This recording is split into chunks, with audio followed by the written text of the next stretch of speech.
নবীজি বলছে সবচেয়ে বেশি অভিশাপ দেয় কে? একারে আপন ফুত, এবড়ির ফুত, এতে হয়তো ফ্যাঁকের মধ্যে শরীরটা বড়াই লাইছে, এ তারে গজব দিয়ে লাইছে জায়গা।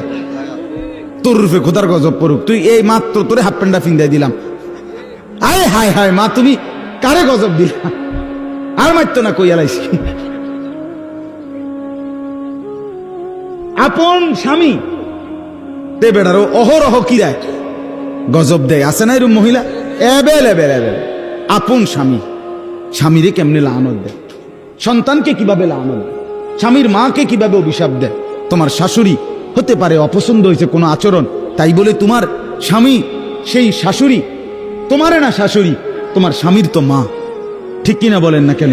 বেচারার জান্নাত তো তার মায়ের পায়ের নিচে, তুমি যে তারে সরাইয়া লাইলা, তুমি যে তারে আলগা করে লাইলা, এই বেচারা এই ছেলেটাকে, তোমার স্বামীটাকে তো তুমি চিরতরে জাহান্নামের দিকে টুকাই দিলে। তোমার একটু সুখের লাগিয়া তুমি স্বামী বেচারারে শেষ করে দিলা, ওই ছেলেটার জীবন শেষ করে দিলা। মার অভিশাপে, বাবার অভিশাপে সন্তান জাহান্নামী হবে না? কথা বলেন না কেন? তখন জাহান্নাম থেকে বাঁচাবে স্ত্রী। তো মার অভিশাপ যখন পড়বে তো স্ত্রী বাঁচাই দিবে না?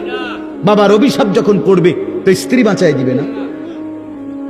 খেয়াল করে ছেলেরা বাবার বলেন, হ্যাঁ স্ত্রীকে স্ত্রীর হক দেন, স্ত্রীকে স্ত্রীর প্রাপ্য দেন, স্ত্রীর উপরে জুলুম করবেন। স্ত্রী জীবনের সঙ্গী, ভালোবাসার সঙ্গী, দয়া মায়ার সঙ্গী। স্ত্রী সে আপন, সে কলিজার টুকরাই, সে ভালোবাসার প্রিয়জন, সব ঠিক আছে, সব ঠিক আছে।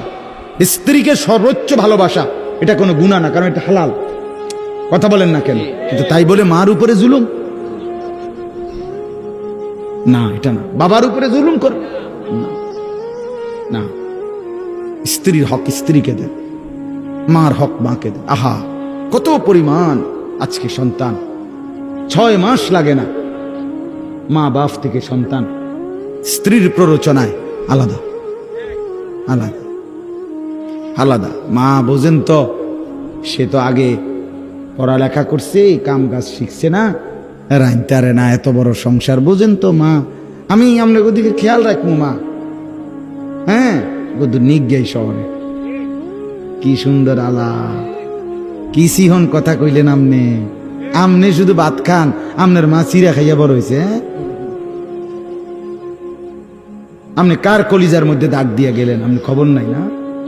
সুখ ঠিক আছে, দুনিয়া আর কি, আখেরা। অতএব কথা শেষ।